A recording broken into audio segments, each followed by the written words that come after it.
Gracias por acompañarnos. Mi nombre es Jesús Alberto Fernández. Mi nombre es Evelyn López. Les extendemos una cariñosa bienvenida a cada uno de los presentes y a los que nos ven por televisión, les agradecemos por permitirnos entrar a sus hogares por medio de ella. Deseamos que estos temas sean una bendición para cada uno. Dios les bendiga a todos. Ahora les invito a que nos acerquemos al trono de la gracia a través de una oración. Oremos. Bendito Dios y Padre, que tu morada es lo más exceso de los cielos. Señor, en esta hora imploramos tu presencia en cada uno de nuestros corazones. Al hablar de la vida de Jacob, podemos entender, Señor, que en medio de nuestros problemas y desesperanzas, encontramos la luz del Señor Jesucristo en medio de nuestras tribulaciones. Acompáñanos, Señor, en esta hora y permite que a través de este tema nosotros podamos acercarnos ante tu presencia, porque te lo pedimos todo en el nombre maravilloso y bendito de nuestro Señor Jesucristo. Amén. Escuchemos ahora al pastor Félix Cortés con el tema Jacob, esperanza en la desesperación, de la serie Maestros de Santidad. El tema de esta noche, como ya se anunció, es Jacob, esperanza en la desesperación.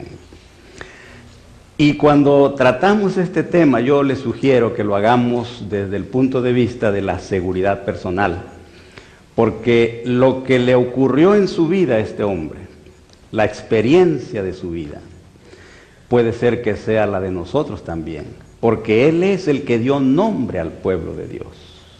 Y su historia comienza, como la de todos nosotros, desde antes de nacer, probablemente con su bisabuelo. Y esta historia, muy seria, muy importante, comienza con los problemas de sus padres. No sé si ustedes han leído esto, pero conocido en la palabra de Dios, cuando la madre de Jacob, Rebeca, se casó con su padre Isaac, ella era estéril, no podía tener hijos, dice la Biblia. Y entonces el padre Isaac decidió pues orar, después de 20 años de matrimonio, pedirle al Señor que le diera hijos. Y el Señor vio conveniente contestar su oración.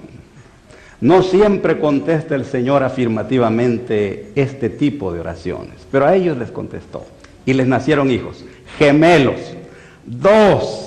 Y ellos, por supuesto, fueron muy felices. Nacieron, yo diría, proféticamente, nacieron con propósitos divinos, hijos especiales de Dios, diría yo, hijos de la promesa.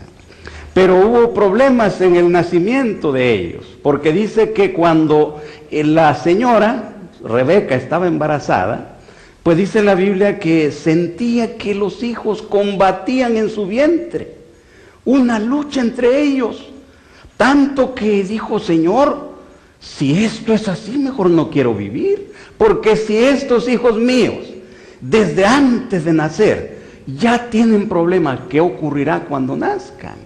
Ya tenían problemas de nacimiento.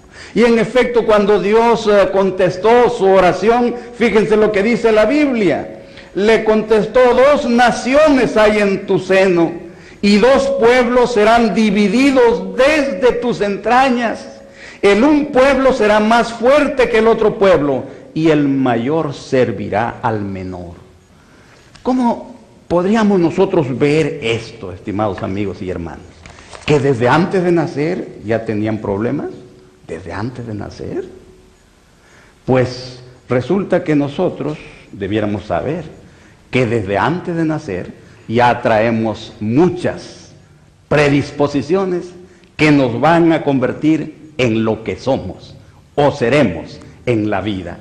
Estos 2 niños nacieron totalmente diferentes, dice la Biblia, totalmente diferentes, del mismo padre, engendrados en el mismo instante, gemelos. Uno al que le pusieron Esaú porque salió velloso, dice la Biblia, pero mucho, como que tenía esa enfermedad que se llama hipertricosis, mucho vello, tanto que un día su mamá en una ocasión especial pues le puso la piel, el cuero de un corderito, y tanto se parecía a él que el padre cuando lo tocó no notó la diferencia, mucho vello.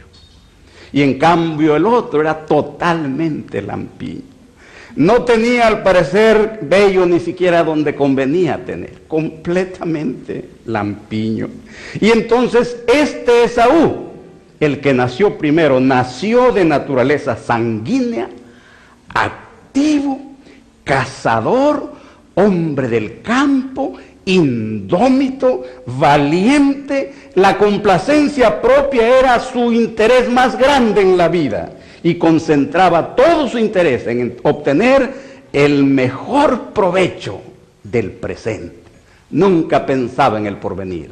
Lo que él quería era disfrutar el momento de la vida. Y tenía características muy interesantes.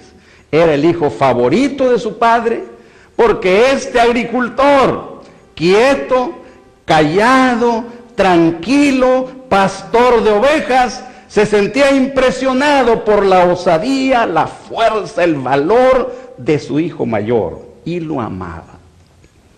Y este era su hijo favorito. Y tenemos instrucciones que dicen que Esaú no amaba la devoción ni tenía inclinación a la vida religiosa. No tenía eso. Ahora, pensemos nosotros en esta noche que ya venía predispuesto, nació así, sin inclinación por la vida religiosa, violento, sensual, visceral, inclinado al mal. Conviene que lo pensemos. Y tenía otra cosa también, consideraba que la ley de Dios era un yugo difícil de soportar.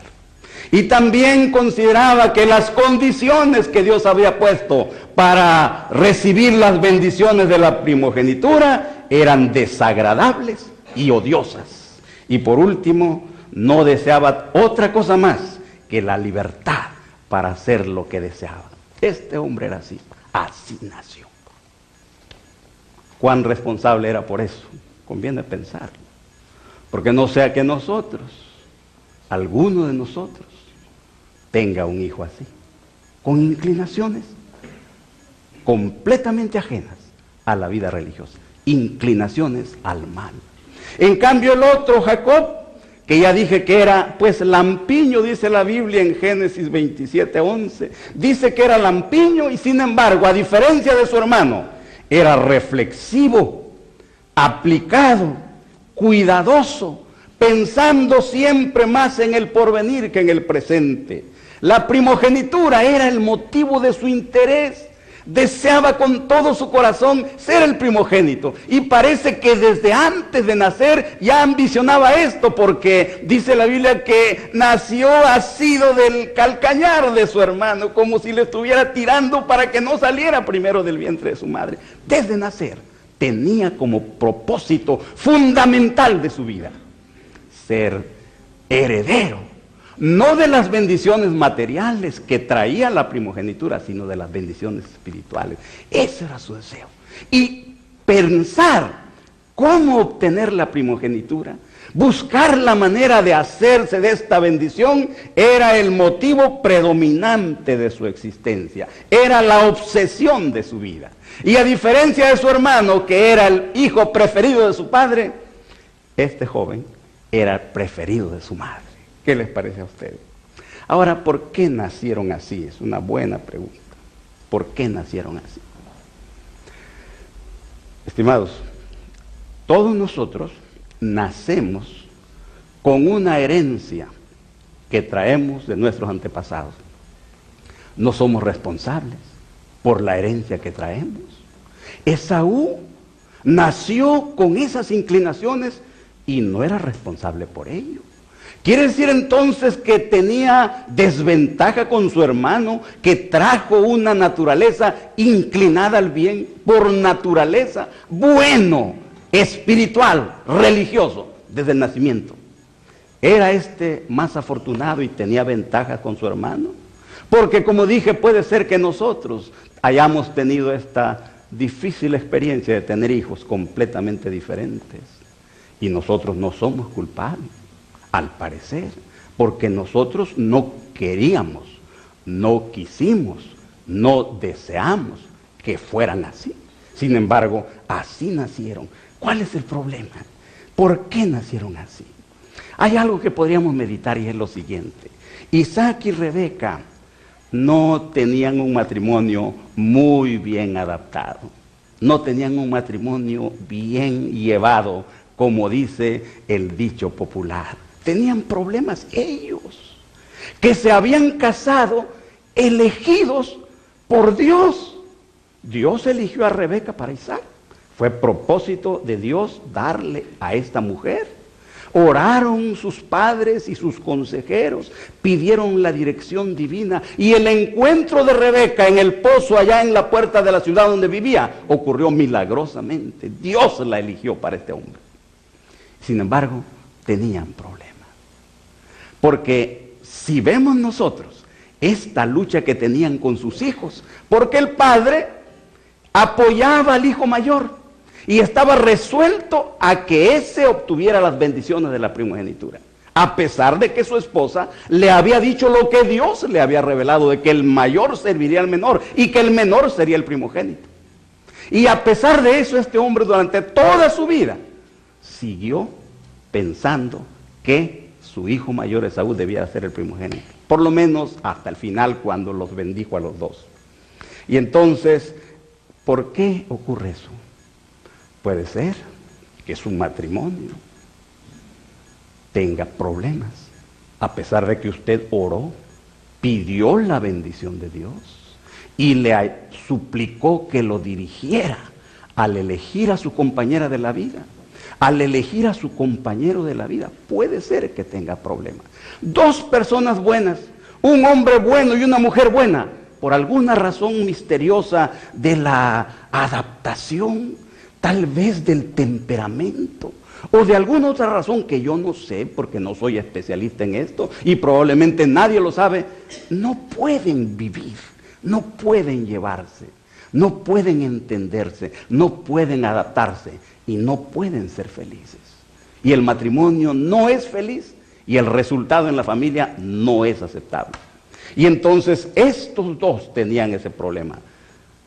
Isaac, terco, completamente resuelto a que su hijo tuviera la primogenitura, en contra, como ya dije, de la profecía que Dios había hecho. ¿Y saben por qué dice la Biblia que él tenía esa preferencia por su hijo? Miren lo que dice Génesis, capítulo 25, versículo 28. Oigan lo que dice. Dice, y amó Isaac a Esaú porque comía de su casa. Resulta que parece que Isaac tenía especial gusto por la carne de venado.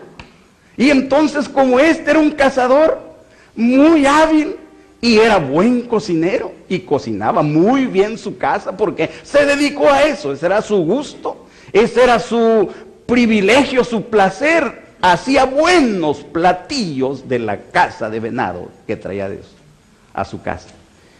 Y por eso su padre lo amaba.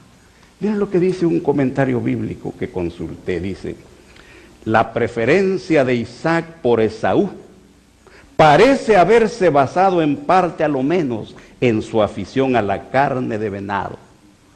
El extremo hasta el cual el patriarca permitió que su amor y su sentido de justicia y piedad fueran controlados por su apetito, a la vez sorprende y causa desilusión.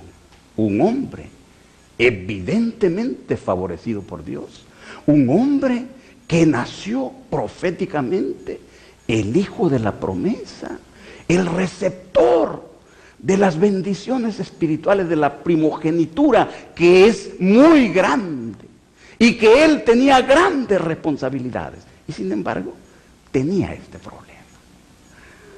Lo cual quiere decir lo siguiente, y puede ser que esto sea consuelo para nosotros, aunque no justifica nuestros errores, aunque no justifica nuestros defectos, sí nos consuela pensar que hombres de esa dimensión, de esa estatura espiritual, de esa responsabilidad espiritual y que tuvieron un encuentro especial con Dios, tenían fallas, tenían defectos, tenían problemas, y sin embargo, a pesar de eso, Dios estuvo con ellos, no los abandonó, no los dejó ni los destruyó por los errores que tenían.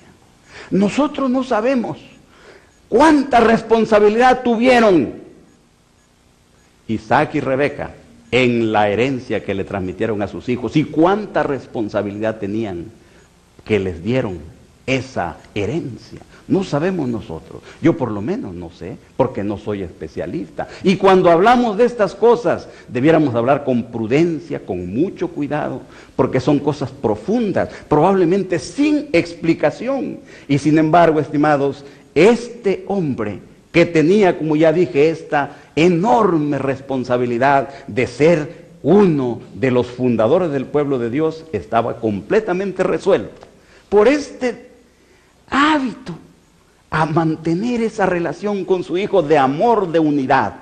Y miren ustedes, ellos eran responsables en cierto sentido por este problema de su hijo. Miren lo que tengo aquí en esta revista, la revista Time, del 18 de enero de este año. Dice aquí en la portada, que es el artículo principal, dice, ¿por qué su DNA no es su destino? Dice. O sea, ustedes saben que los genes, el código genético que está, el DNA o como se llama ADN, ahí está como predicho el tipo de persona que usted será, como determinado al parecer. Pero luego dice aquí, un comentario que añaden para atraer a los lectores, dice, la nueva ciencia de la epigenética revela cómo las decisiones que usted hace puede cambiar sus genes y también los de sus hijos. Señor, las decisiones que usted hace en su estado de ánimo, en su estado espiritual, en sus hábitos, en su estilo de vida, en la forma que vive, pueden modificar sus genes y pueden modificar los genes de sus hijos. Quiere decir que una persona que ha recibido herencia, una herencia mala diríamos nosotros, no está predestinada de ninguna manera y ni condenada a ser una persona mala, porque está predestinado toda su vida, de ninguna manera está. O su madre al gestarlo, o él al vivir, puede modificar sus genes. Por eso dice que Dios ha dado su espíritu con poder divino para vencer todas las tendencias al mal, hereditarias y cultivadas, se pueden vencer. Nada está escrito en la vida. La conducta no está determinada por la herencia, aunque es una fuerza muy grande que si no se toma en cuenta, que si no se tiene cuidado, entonces puede determinar el destino de la vida, porque así ocurrió con Esaú. Esaú, ¿qué le ocurrió a él? Esaú vivió siempre de acuerdo a esos impulsos, esa naturaleza, ese problema con el cual nació, inclinado al mal, inclinado al presente, inclinado a los apetitos, inclinado a vivir para satisfacer los deseos de su corazón. Eso lo llevó a la perdición completamente.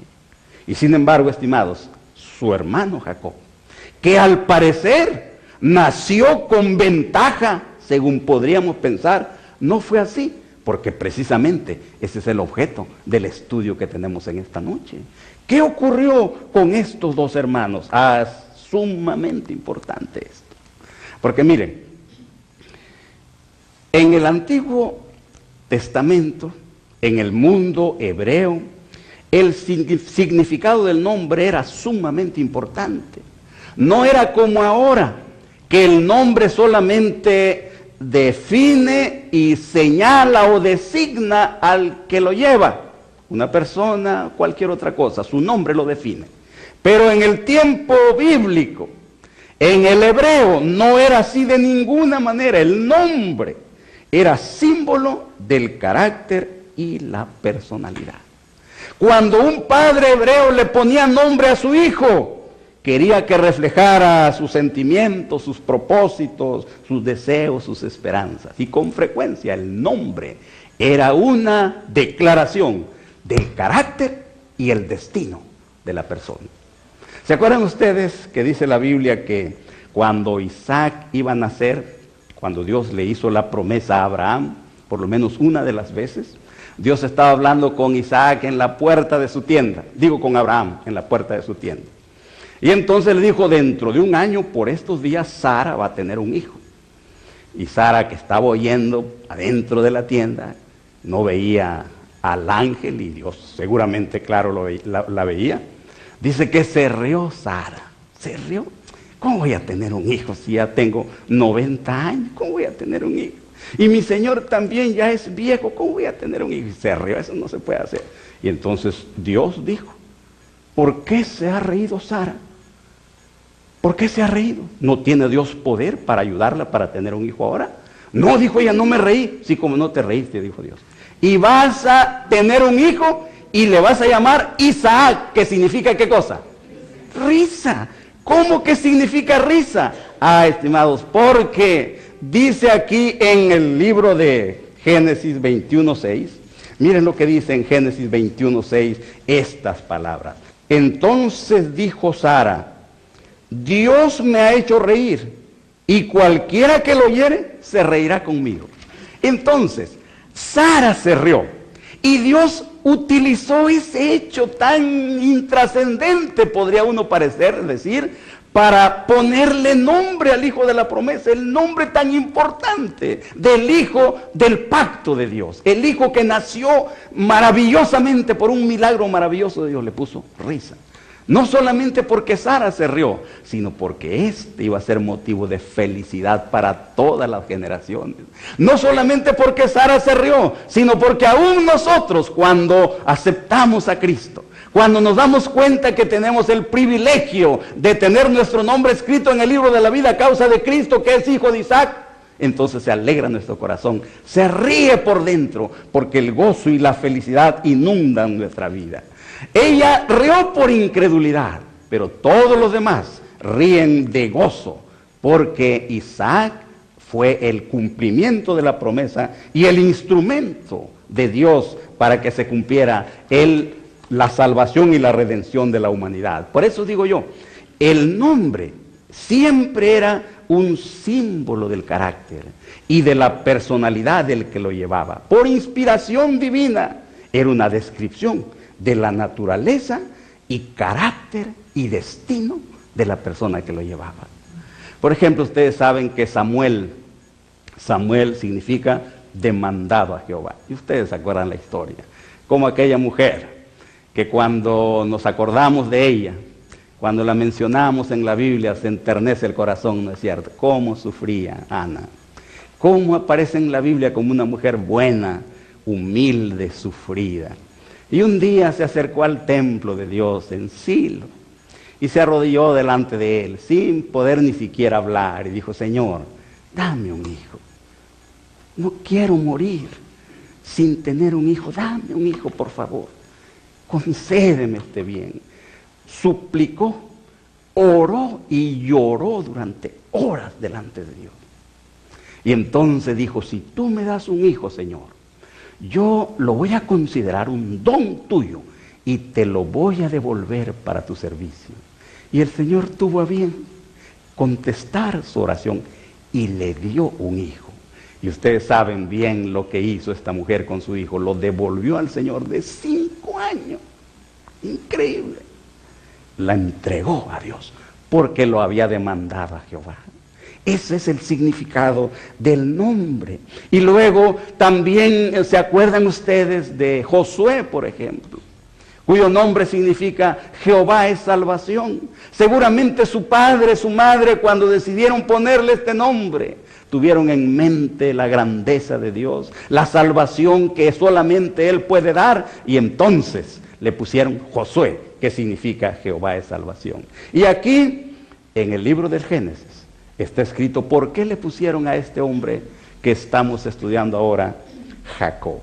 Dice el capítulo 25, versículo 26, después salió su hermano, porque primero nació Esaú. Dice, después salió su hermano, trabada su mano al calcañar de Esaú, y fue llamado su nombre Jacob. Y era Isaac de edad de 60 años cuando ella lo dio a luz. Jacob.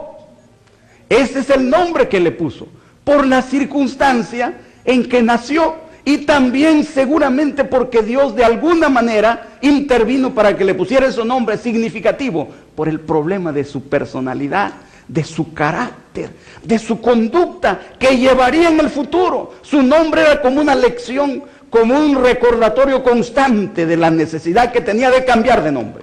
Su nombre era como una advertencia que sonaba cada vez que se lo decían, tienes que cambiar de nombre, porque su nombre significaba suplantador. Figuradamente quería decir engañador, y cada vez que se lo decían, de alguna manera sonaba en su mente el mensaje, tienes que cambiar de nombre. ¿Se dan cuenta?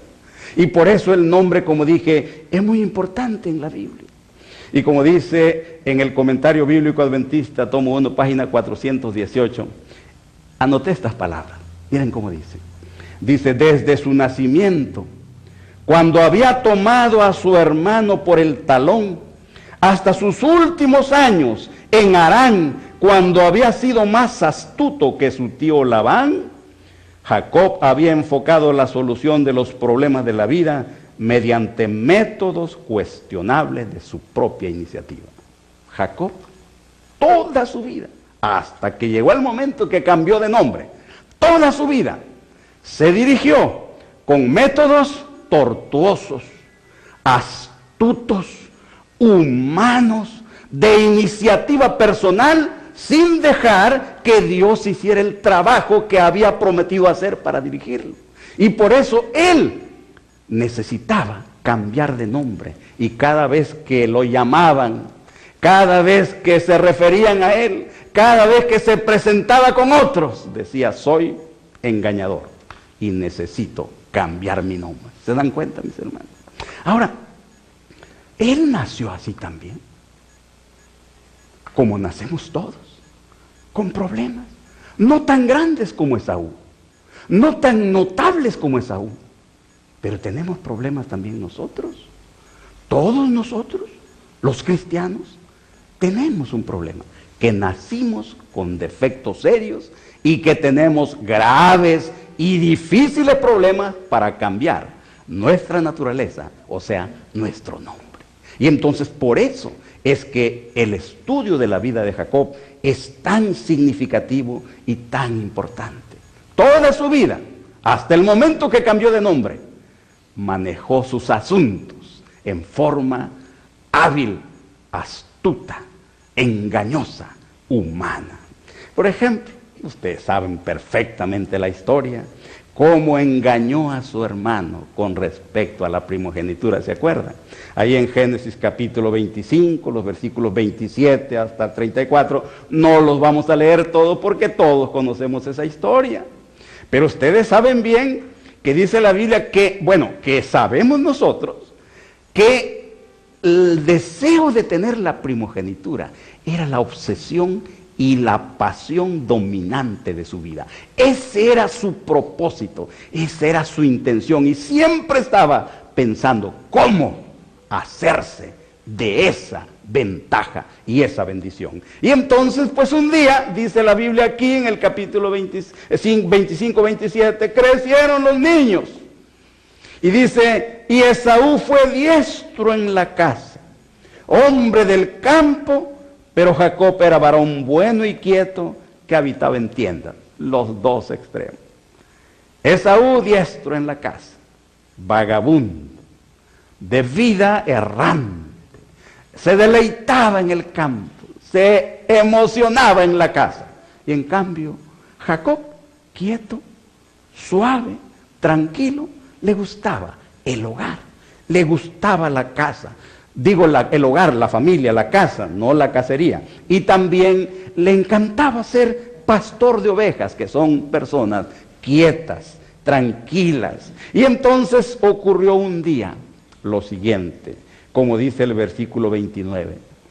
Y guisó Jacob un potaje, y volviendo Esaú del campo cansado, dijo a Jacob: te ruego que me des a comer de ese guiso rojo, pues estoy muy cansado.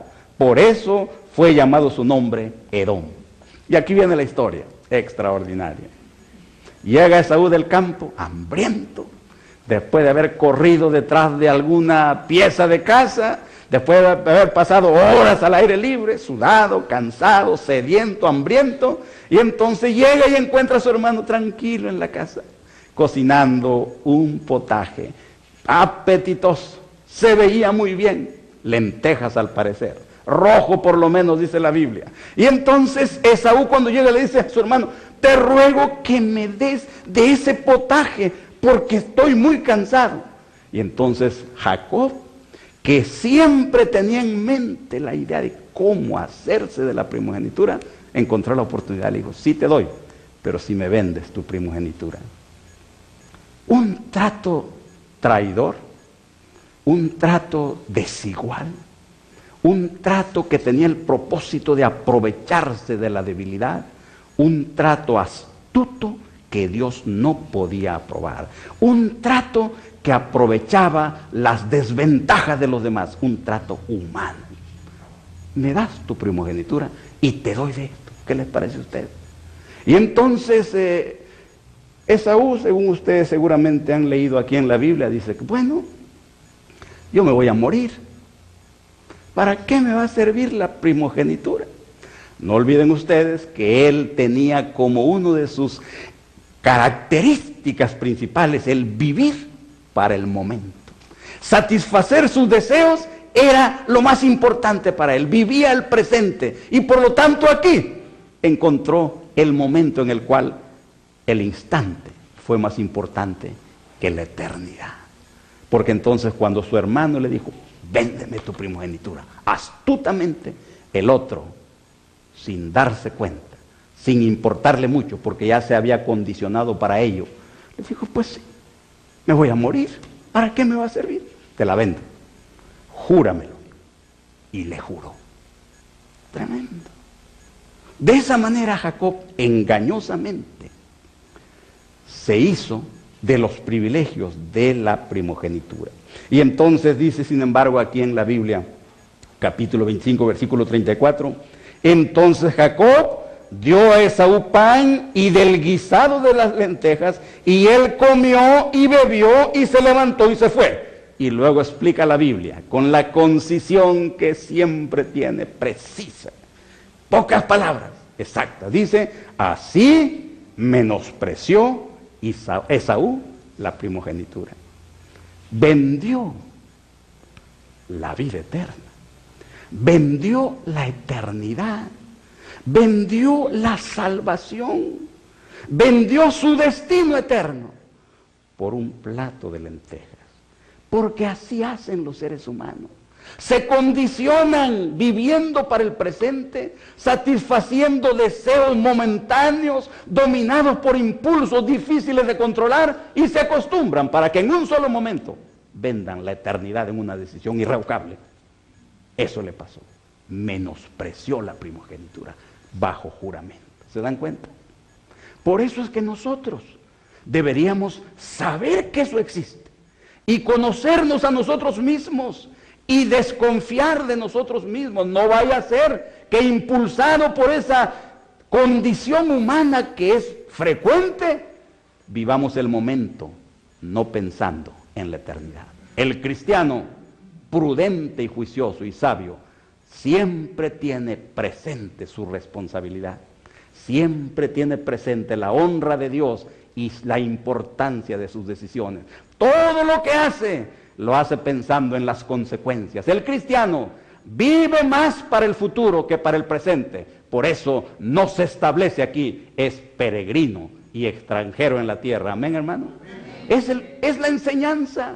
El cristiano no hace su morada en esta tierra, no planifica para mucho tiempo sin acordarse de que el futuro está cerca, y por lo tanto no debo comprometerme de tal manera que no pueda abandonarlo, porque así hicieron todos los que vendieron la eternidad en un solo instante, porque se habían predispuesto, se habían condicionado para tomar decisiones de importancia eterna por el impulso del momento, porque acostumbraron a vivir para el instante. Y así ocurrió con Esaú, que vendió su primogenitura.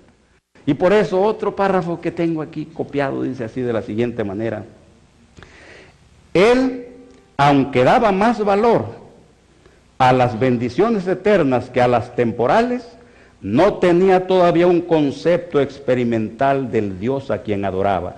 Su corazón no había sido renovado por la gracia divina. ¿Qué les parece? Había hecho un pacto con Dios.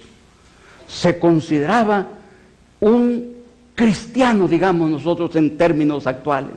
Se consideraba siervo de Dios.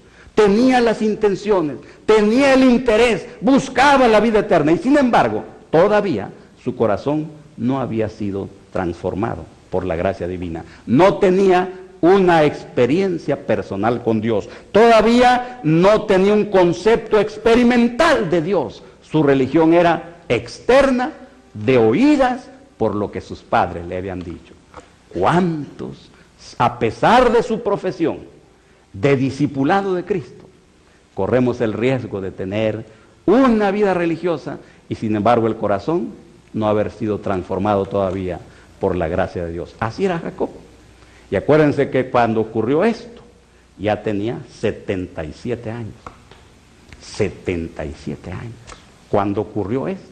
Pero miren, ustedes saben que con motivo de la primogenitura, también engañó a su padre en forma gravísima, con todos los ribetes de la perversidad. Engañó a su padre con todos los matices de la falsedad. Miren, vamos a leer lo que dice la palabra de Dios. Génesis 27, todo el capítulo prácticamente. Pero qué palabras dice la Escritura. Resulta que Isaac, dice el versículo 1, aconteció que cuando envejeció y sus ojos se oscurecieron quedando sin vista, llamó a Esaú su hijo mayor y le dijo: hijo mío. Y él respondió: heme aquí. Y él dijo: he aquí ya soy viejo, no sé el día de mi muerte. Toma pues ahora tus armas, tu aljaba y tu arco, y sal al campo y tráeme caza. Y hazme un guisado como a mí me gusta, y tráemelo, y comeré para que yo te bendiga antes que muera. Aquí está, manteniendo la decisión de darle la primogenitura a su hijo mayor, a pesar de que no era el más apto para tener ese privilegio y esa responsabilidad. Decidido a hacerlo, en contra del consejo de su esposa, en contra de la profecía divina, en contra de todo razonamiento, quería darle la primogenitura a su hijo. ¿Qué les parece a ustedes? Eso es motivo de reflexión que puede ocurrir y nosotros entonces debemos tenerlo presente. Y entonces ocurrió ahí que la señora Rebeca, la madre de los dos, de los gemelos, estaba escuchando lo que le dijo este anciano a su hijo mayor. Le dijo: hijo, acabo de oír que tu padre le ha dicho a tu hermano Esaú que vaya de casa y que entonces case algo, le prepare una comida como a él le gusta, y entonces después de que haya comido, entonces la va a bendecir confiriéndole los privilegios y responsabilidades de la primogenitura. Ahora pues, oye lo que te digo. Oye mi voz, haz lo que te digo para que no vaya a ocurrir eso.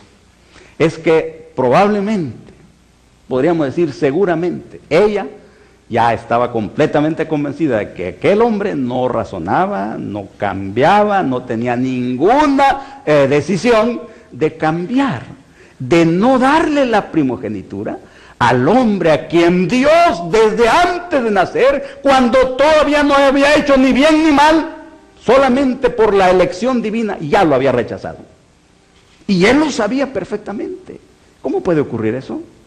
Todo eso son lecciones para nosotros, como padres, como hijos, como maestros, como cristianos. ¿Cómo es posible que una persona, porque dice la Biblia, el apóstol Pablo, dice que antes de que Jacob y Esaú hubieran hecho cualquier cosa, buena o mala, ya Dios había elegido a Jacob y aborrecido a Esaú? Aborrecido en el sentido en que le dijo nuestro Señor a sus discípulos: el que no aborrece a su padre y a su madre no puede ser mi discípulo. Es decir, aborreció en el sentido de rechazó, en el sentido de que abandonó, en el sentido de que lo dejó en segundo lugar para elegir otra cosa en contra de la posición de ellos. Dios eligió a Jacob y aborreció a Esaú desde antes que nacieran. Isaac lo sabía, y a pesar de eso se dispuso a darle la primogenitura a Esaú. Entonces la señora tomó medidas humanas. Y entonces le dijo: hijo, vamos a hacer algo para evitar este desastre. No podemos permitir que Esaú se quede con la primogenitura. Tú tienes que tenerla. Y entonces le dijo: mira, ve al corral, tráeme 2 cabritos y luego yo los prepararé, comida como yo sé que le gusta a tu papá, y entonces tú vas a llevar la comida haciéndote pasar por tu hermano Esaú y le dirás: padre, aquí está la casa, come lo que te traje para que me bendiga tu alma.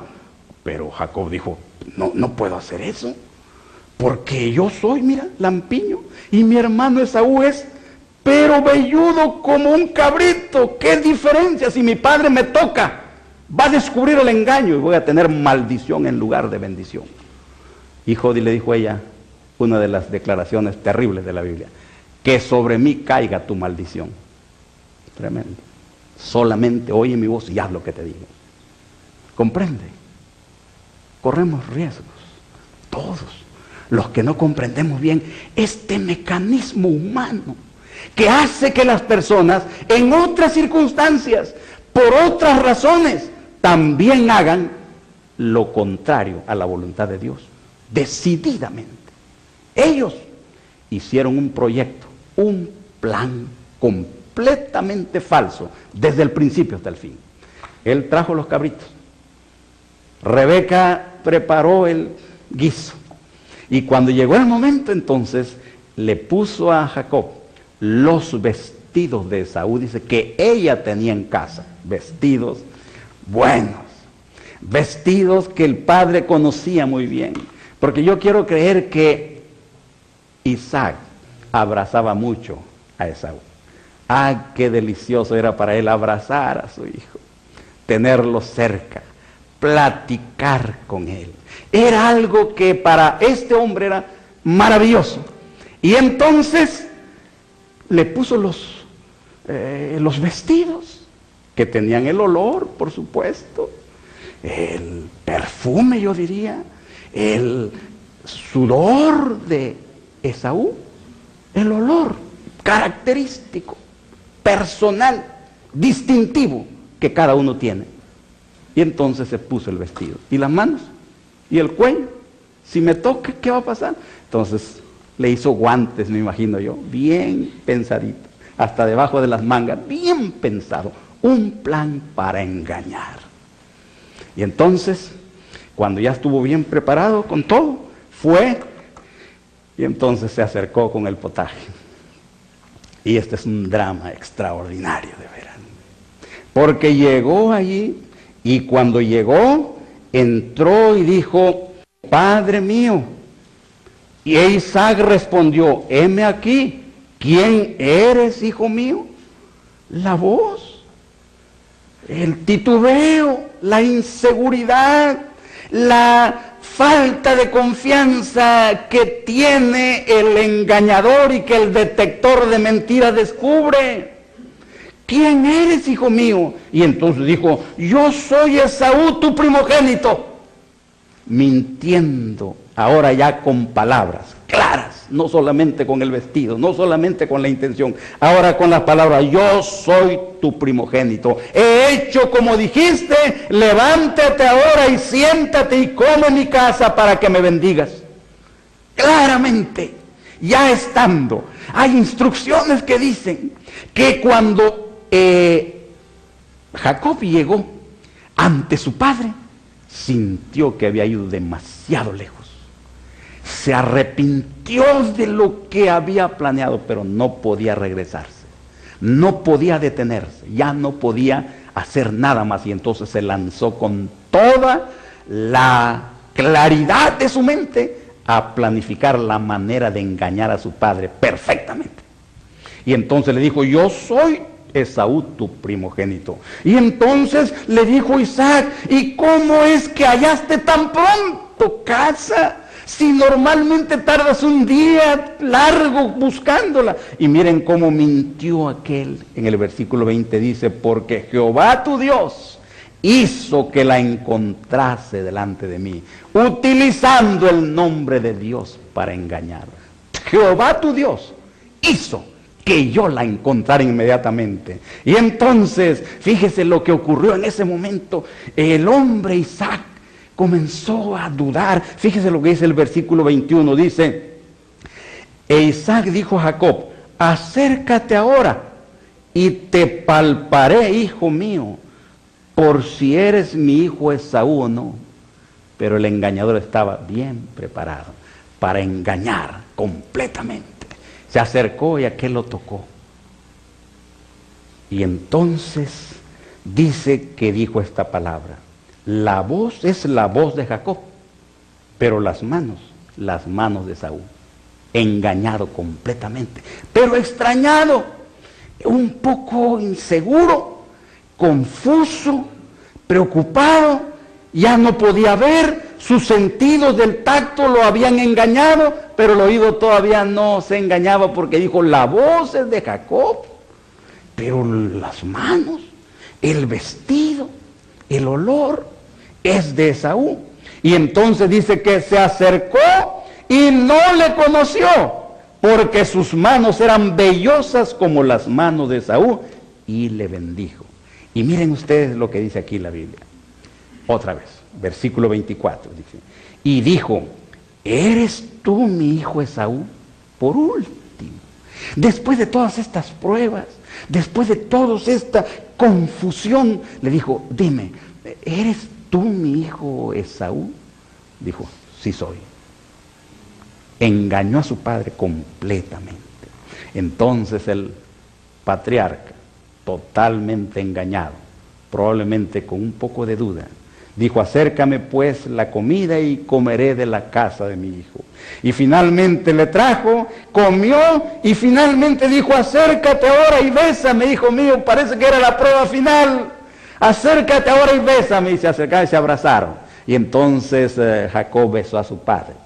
Y cuando lo besó, dijo el padre esto totalmente engañado, mira el olor de mi hijo, como el olor del campo que Jehová ha bendecido. Dios pues te dé del rocío del cielo y de las grosuras de la tierra y abundancia de trigo y de mosto. Sírvante pueblos y naciones se inclinen ante ti. Sé Señor de tus hermanos y se inclinen ante ti los hijos de tu madre. Malditos los que te maldigan y benditos los que te bendigan.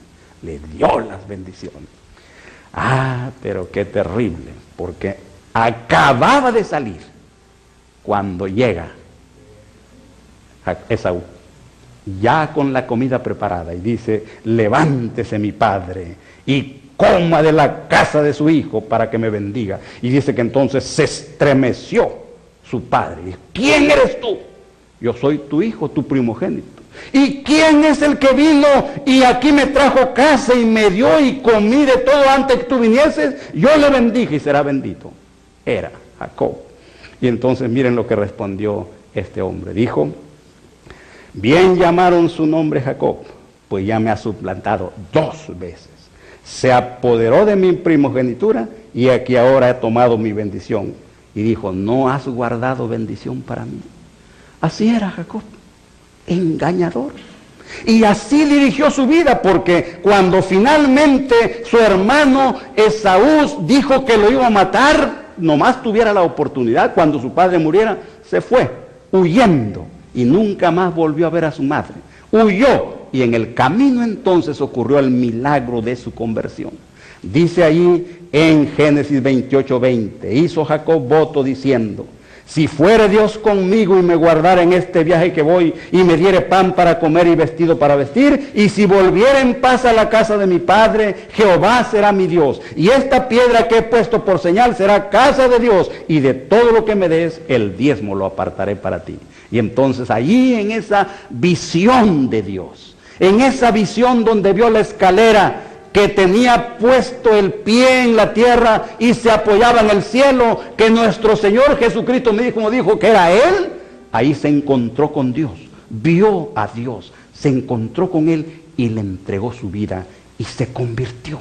Ahí fue donde hizo el cambio necesario, dejó el control de su vida en manos de Dios y ya no para dirigirlo él, como dice la Biblia, que es la conversión. Con Cristo estoy crucificado y ya no vivo yo, ahora vive Cristo en mí.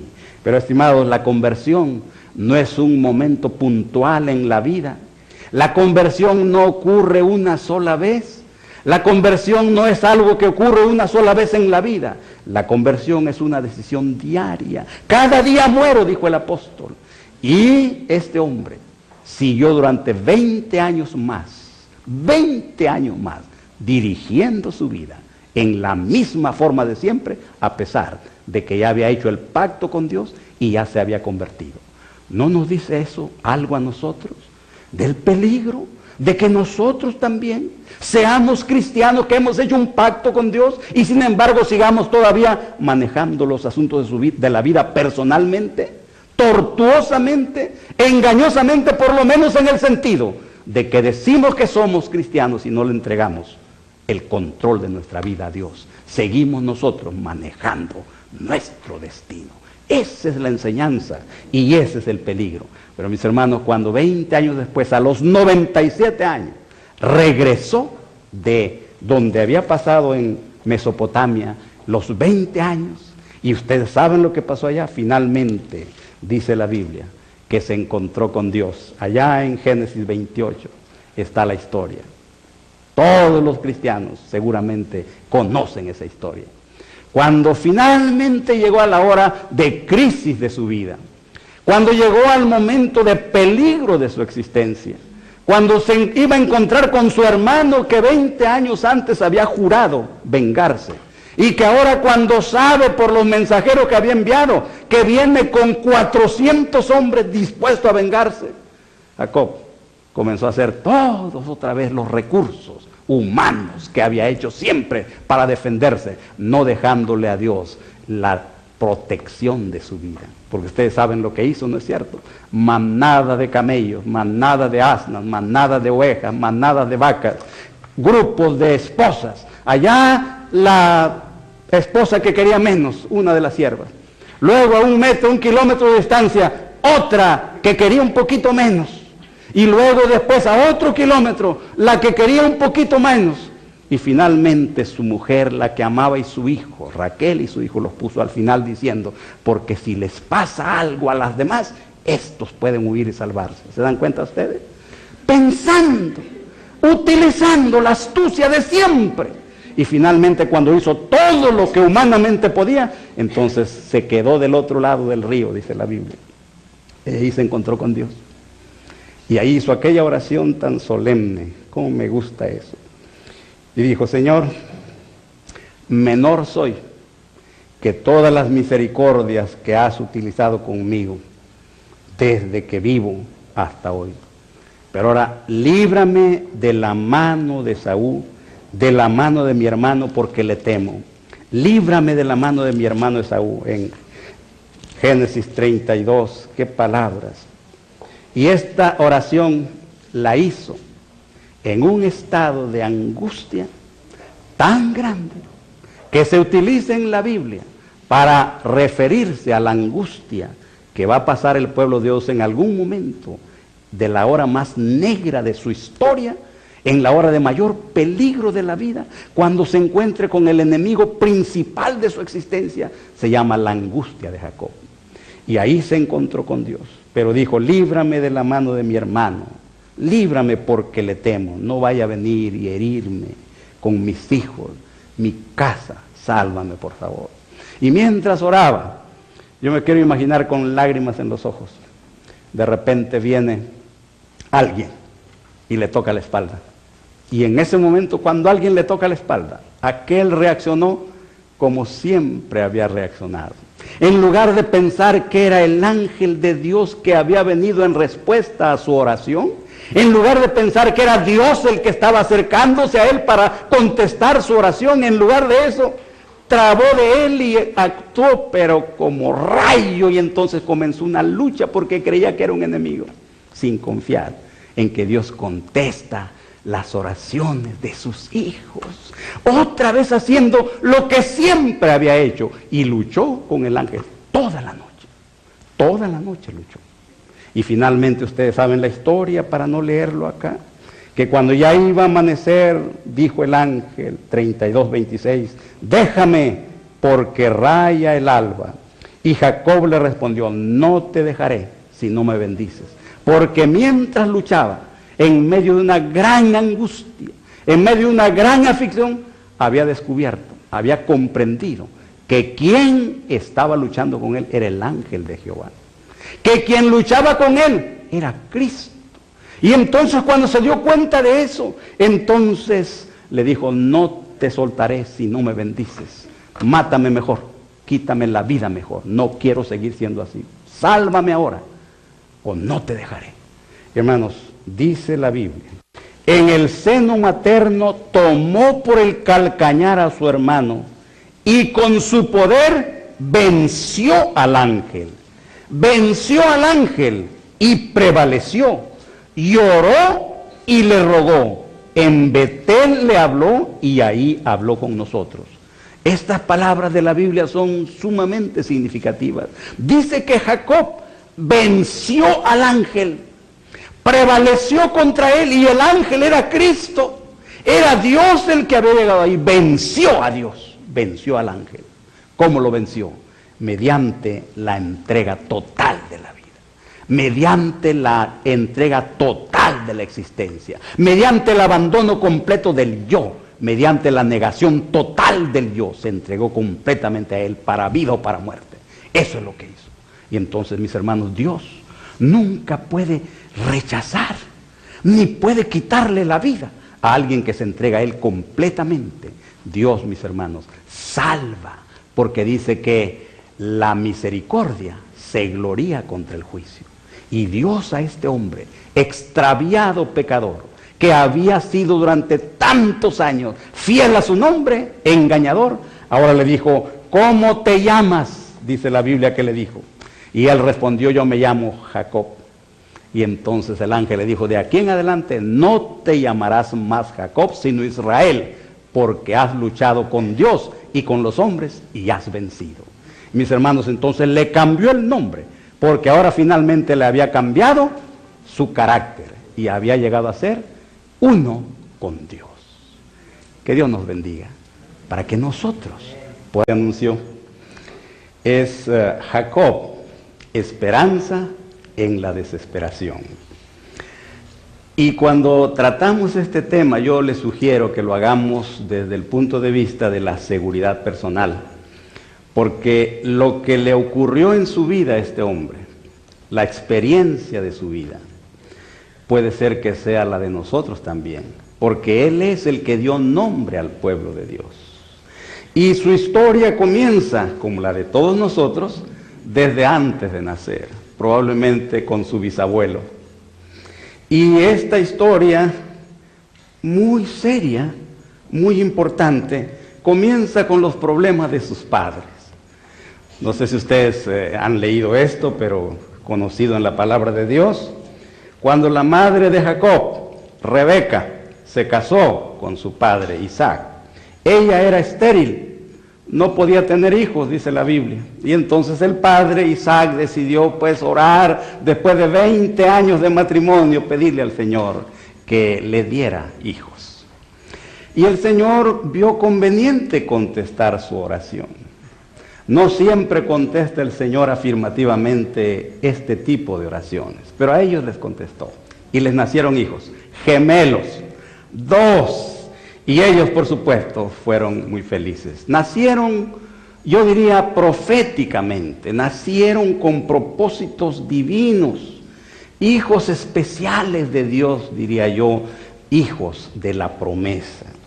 Pero hubo problemas en el nacimiento de ellos, porque dice que puso la piel, el cuero de un corderito, y tanto se parecía a él que el padre cuando lo tocó no notó la diferencia. Mucho bello.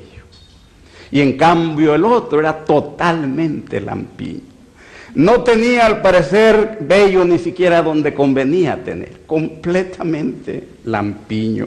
Y entonces este Esaú, el que nació primero, nació de naturaleza sanguínea, activo, cazador, hombre del campo, indómito, valiente. La complacencia propia era su interés más grande en la vida y concentraba todo su interés en obtener el mejor provecho del presente. Nunca pensaba en el porvenir. Lo que él quería era disfrutar el momento de la vida. Y tenía características muy interesantes. Era el hijo favorito de su padre, porque este agricultor, quieto, callado, tranquilo, pastor de ovejas, se sentía impresionado por la osadía, la fuerza, el valor de su hijo mayor, y lo amaba. Y este era su hijo favorito. Y tenemos instrucciones que dicen que Esaú no amaba la devoción, ni tenía inclinación a la vida religiosa. No tenía eso. Ahora, pensemos nosotros en esta noche, que ya venía predispuesto, nació así, sin inclinación por la vida religiosa, violento, sensual, visceral, inclinado al mal. Conviene que lo pensemos. Y tenía otra cosa también, consideraba que la ley de Dios era un yugo difícil de soportar. Y también consideraba que las condiciones que Dios había puesto para recibir las bendiciones de la primogenitura eran desagradables y odiosas. Y por último, no deseaba otra cosa más que la libertad para hacer lo que deseaba. Este hombre era así, así nació. ¿Cuán responsable era por eso? Conviene pensarlo. Porque no sea que nosotros, alguno de nosotros, tenga un hijo así, con inclinaciones completamente ajenas a la vida religiosa, inclinaciones al mal. En cambio el otro, Jacob, que ya dije que era pues lampiño, dice la Biblia en Génesis 27:11, dice que era lampiño y sin embargo, a diferencia de su hermano, era reflexivo, aplicado, cuidadoso, pensando siempre más en el porvenir que en el presente. La primogenitura era el motivo de su interés.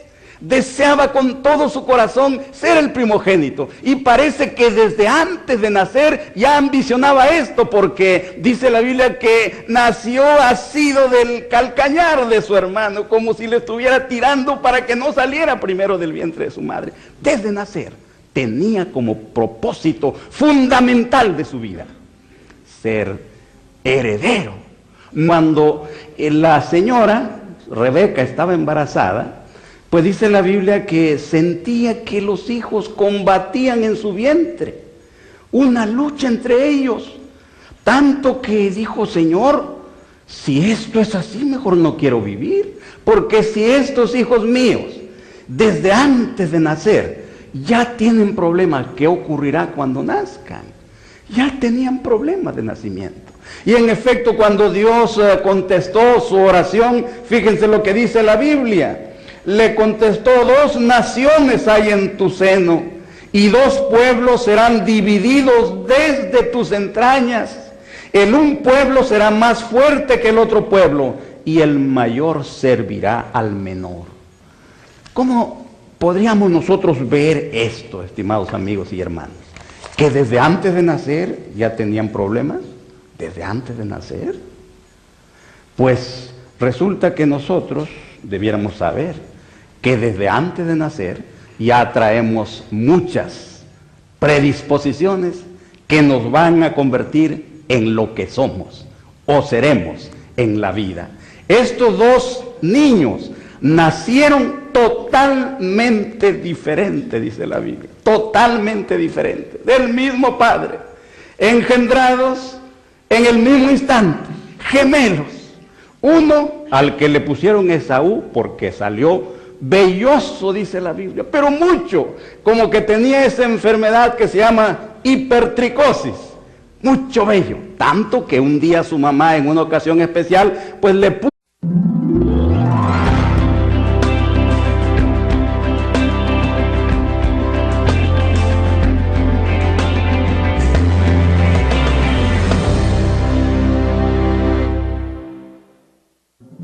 Gracias por acompañarnos. Mi nombre es Jesús Alberto Fernández. Mi nombre es Evelyn López. Les extendemos una cariñosa bienvenida a cada uno de los presentes y a los que nos ven por televisión, les agradecemos por permitirnos entrar a sus hogares por medio de ella. Deseamos que estos temas sean una bendición para cada uno. Dios les bendiga a todos. Ahora les invito a que nos acerquemos al trono de la gracia a través de una oración. Oremos. Bendito Dios y Padre, que tu morada es lo más exceso de los cielos. Señor, en esta hora imploramos tu presencia en cada uno de nuestros corazones. Al hablar de la vida de Jacob, podemos entender, Señor, que en medio de nuestros problemas y desesperanzas encontramos la luz del Señor Jesucristo en medio de nuestras tribulaciones. Acompáñanos, Señor, en esta hora y permite que a través de este tema nosotros podamos acercarnos ante tu presencia, porque te lo pedimos todo en el nombre maravilloso y bendito de nuestro Señor Jesucristo. Amén. Escuchemos ahora al pastor Félix Cortés con el tema Jacob, esperanza en la desesperación, de la serie Maestros de Santidad. El tema de esta noche, como ya se